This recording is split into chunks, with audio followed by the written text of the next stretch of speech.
Dear students, আজকে আমরা একটা জেনারেল নলেজের ভিডিও তোমাদের সামনে এনে হাজির করেছি। ভিডিওটা খুবই ইন্টারেস্টিং হবে, তো ভিডিওটা পুরোটা দেখতে থাকো। আশা করি ভিডিওটা তোমাদের মধ্যে অনেক ইনফরমেশান এখানে প্রোভাইড করা হয়েছে, যেগুলো এই রিসেন্ট কিছু ঘটনা, জেনারেল নলেজ আর কারেন্ট অ্যাফেয়ার দুটো জিনিস মিলিয়েই ভিডিওটার মধ্যে রাখা হয়েছে। তো ভিডিওটা তোমরা পুরোটা দেখতে থাকো, আশা করি তোমাদের সময় নষ্ট হবে না, আর ভিডিওটাও বেশি লেন্দি হবে না। তোমরা ভিডিওটা স্কিপ না করে পুরোটা দেখতে থাকো। তো প্রথম প্রশ্ন আছে, এশিয়ার রোম কাকে বলা হয়? এশিয়ার রোম বলা হয় দিল্লিকে। তোমরা এই প্রশ্নের উত্তরটা হয়তো অনেকেরই অজানা। এশিয়ার রোম কাকে বলা হয়? দিল্লিকে। দিল্লিতে অবস্থিত গান্ধীজির সমাধিস্থলের নাম কি? রাজঘাট।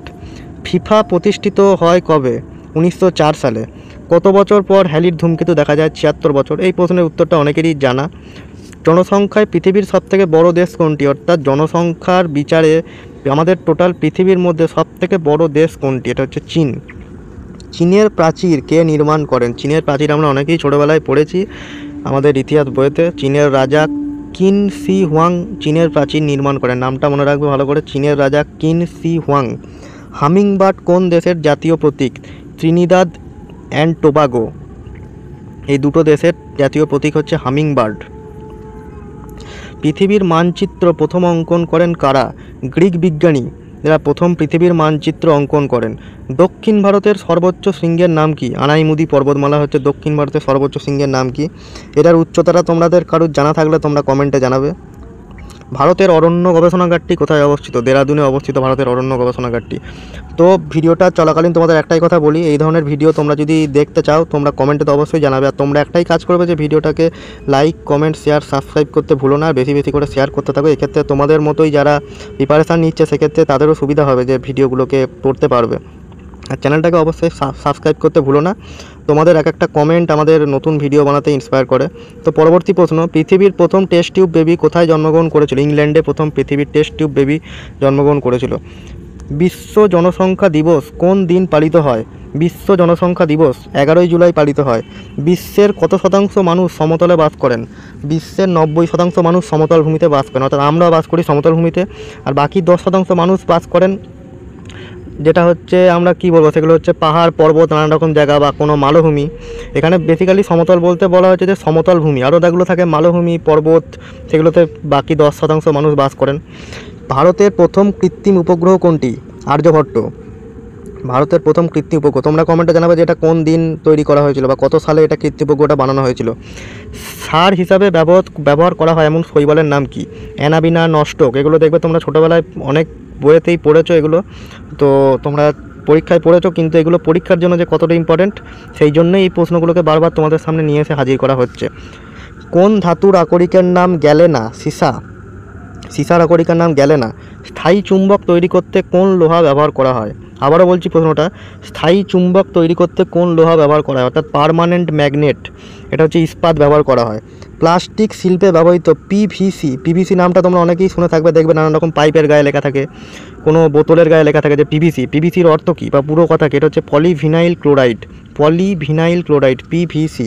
পৃথিবীর কেন্দ্রে অভিকর্ষজ ত্বরণের মান কত?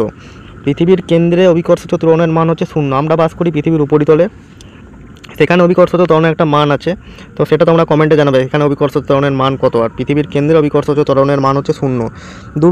দুর্গাপুর যে জায়গা বর্ধমানের পাশেই, এটা পশ্চিম বর্ধমানে অবস্থিত। তো দুর্গাপুর কী নামে পরিচিত? ভারতের রুরো। ঘড়িতে দম দিলে কোন শক্তি সঞ্চিত হয়? স্থিতিশক্তি। দম দেওয়া ঘড়ি হয়তো অনেকেই দেখেছো, সেটা স্মৃতিশক্তি সঞ্চিত হয় বা শক্তিটা স্টোর হিসাবে থাকে। মুখ্য রং কোন তিনটি? লাল, নীল, সবুজ, অর্থাৎ রেড, ব্লু আর গ্রিন। আর্ট অফ লিভিংয়ের প্রবক্তা কে? শ্রী শ্রী রবিশঙ্কর হলেন আর্ট অফ লিভিংয়ের প্রবক্তা। ভারতের কোথায় ধান গবেষণাগার আছে? উড়িষ্যার কটক শহরে। চারমিনার কোন শহরে অবস্থিত? হায়দ্রাবাদ শহরের চারমিনার অবস্থিত। হায়দ্রাবাদের কোথায় তোমরা কমেন্টে জানাবে যদি তোমাদের জানা থাকে। বুল এবং বিয়ার শব্দ দুটি কিসের সঙ্গে জড়িত? শেয়ার বাজার। যারা শেয়ার বাজার, শেয়ার মার্কেট এগুলোর সঙ্গে পরিচিত দেখবে, তো সেগুলো তোমাদের এগুলো কিসের সঙ্গে জড়িত? সেটা হচ্ছে বুল এবং বিয়ার, এই শব্দ দুটো। ন্যাশনাল স্টক এক্সচেঞ্জ অফিস কোথায় অবস্থিত? এটা অফিস বেসিক্যালি এটা অবস্থিত মুম্বাই, মহারাষ্ট্রের মধ্যে মুম্বাই অবস্থিত। সার্কের সদর দপ্তর তোমরা কোথায় সেটা জানাবে কমেন্টে। আর সার্কের প্রতিষ্ঠিত হয়েছে 8ই ডিসেম্বর 1985-তে। হু এর সদর দপ্তর কোথায়? জেনিভা। PAN সম্পূর্ণ রূপ কি? প্যান, এটা একটা কার্ড, দেখবে প্যান কার্ড প্রত্যেকের কাছেই আছে, আমাদের ভোটার আধারের মতোই প্যান একটা কার্ড, যেটা আমাদের আইডেন্টি প্রুফ হিসাবে কাজে লাগে। তো এর সম্পূর্ণ নাম্বার, পুরো কথা হচ্ছে পার্মানেন্ট অ্যাকাউন্ট নাম্বার। সিয়াচেন হিমবাহ কোথায় অবস্থিত? নাব্রা উপত্যকা, কারাকোরাম। কসমিক ইয়ার কি? যে সময়ে সৌরজগৎ ছায়াপথ বা আকাশগঙ্গাকে একবার প্রদক্ষিণ করে তাকে বলা হচ্ছে কসমিক ইয়ার। যে সময়ে সৌরজগৎ ছায়াপথ বা আকাশগঙ্গাকে একবার প্রদক্ষিণ করে তাকে বলে কসমিক ইয়ার।